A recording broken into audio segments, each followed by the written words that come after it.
Le duel du jeudi sur France Info, il oppose Sylvie Pierre Brossolette du Point à Laurent Geoffrin de Libération. Bonjour à tous les deux. Bonjour. Et on va parler ce matin du possible durcissement du mouvement de protestation contre la réforme des retraites. Après ceux de la RATP, ce sont les syndicats de la SNCF, de GDF et d'EDF qui ont appelé hier à une grève reconductible. Sylvie Pierre Brossolette, est-ce que l'on va vers un mouvement plus long, plus dur ? C'est sûr que c'est un tournant dans l'évolution de ce bras de fer entre le pouvoir et les syndicats, mais il n'est pas certain que cette annonce soit forcément totalement défavorable au pouvoir.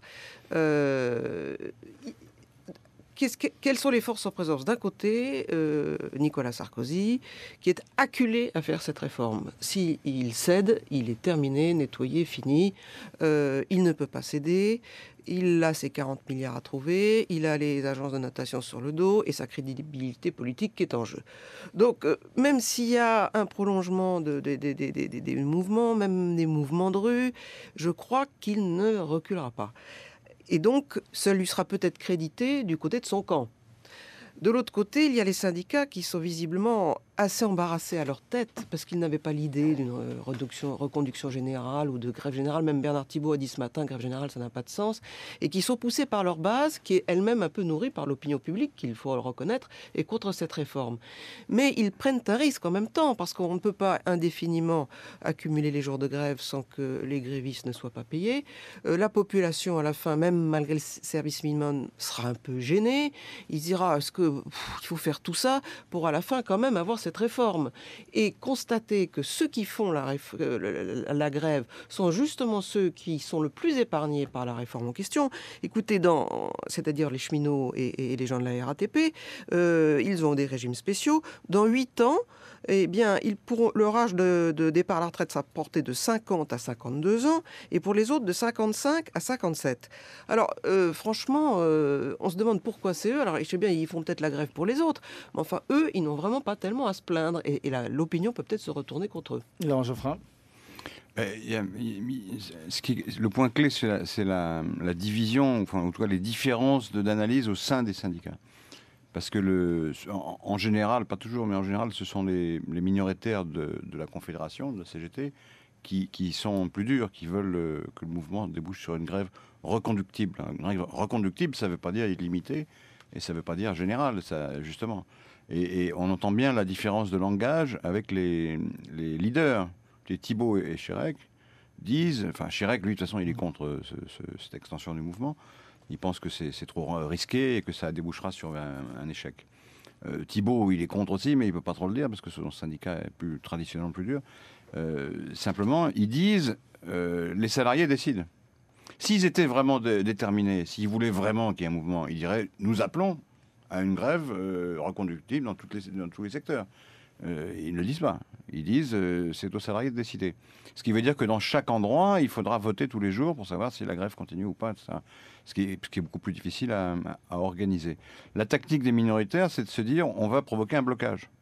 C'est-à-dire qu'il y a 2 points de blocage essentiels, c'est les transports et le pétrole. Et donc, si on bloque le pétrole, l'essence va manquer au bout d'un certain temps, mais au bout d'un certain temps seulement, dans les pompes. Donc, ça crée une émotion. Et puis, les transports, comme on l'a vu en 95. Et le rêve de 95, quand Juppé avait été obligé de céder devant un arrêt total des transports, est toujours dans les têtes. Mais c'est très risqué, parce que ça devient impopulaire. Ça risque de devenir impopulaire. En 95, c'était pas impopulaire. Mais là, ce sera plus compliqué. Et Thibault et Chérèque redoutent ça. Simplement, si le gouvernement ne prend pas en compte cette différence d'appréciation, il court un risque. Parce qu'il faut donner une porte de sortie à Thibault et Chérèque et aux confédérations. Il faut qu'ils puissent dire, voilà, on a obtenu certaines choses. Autrement, ils vont être désavoués et c'est très dangereux. Mais le gouvernement, justement, attend le bon timing pour faire les ultimes concessions qu'il est prêt à faire.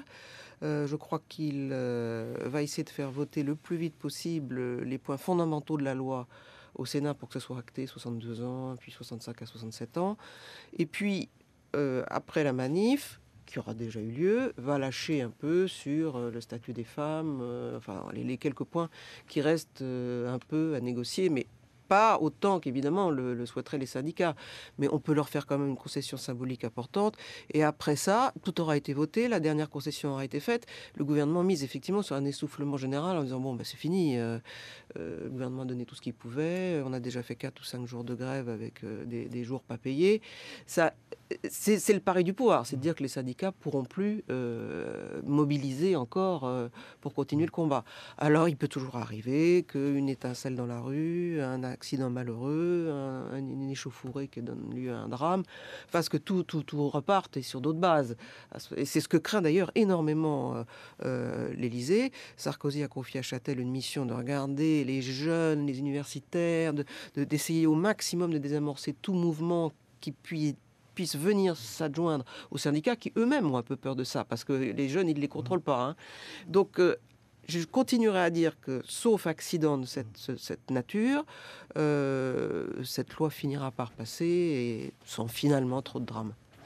Merci beaucoup. C'était le duel du jour donc entre Sylvie Pierre Brossolette du Point et Laurent Geoffrin de Libération. Le Point qui sort aujourd'hui et qui titre sur sa revanche. Comment il prépare sa revanche, Nicolas Sarkozy, bien sûr, avec le remaniement, la fiscalité, etc. Et puis alors, à la une de Libération, une photo qui va faire beaucoup parler, une photo du photographe américain Larry Clark qui, dans l'exposition... Oui, alors jolie, mais osée, il y a débat, effectivement, on ne va pas la décrire en détail maintenant.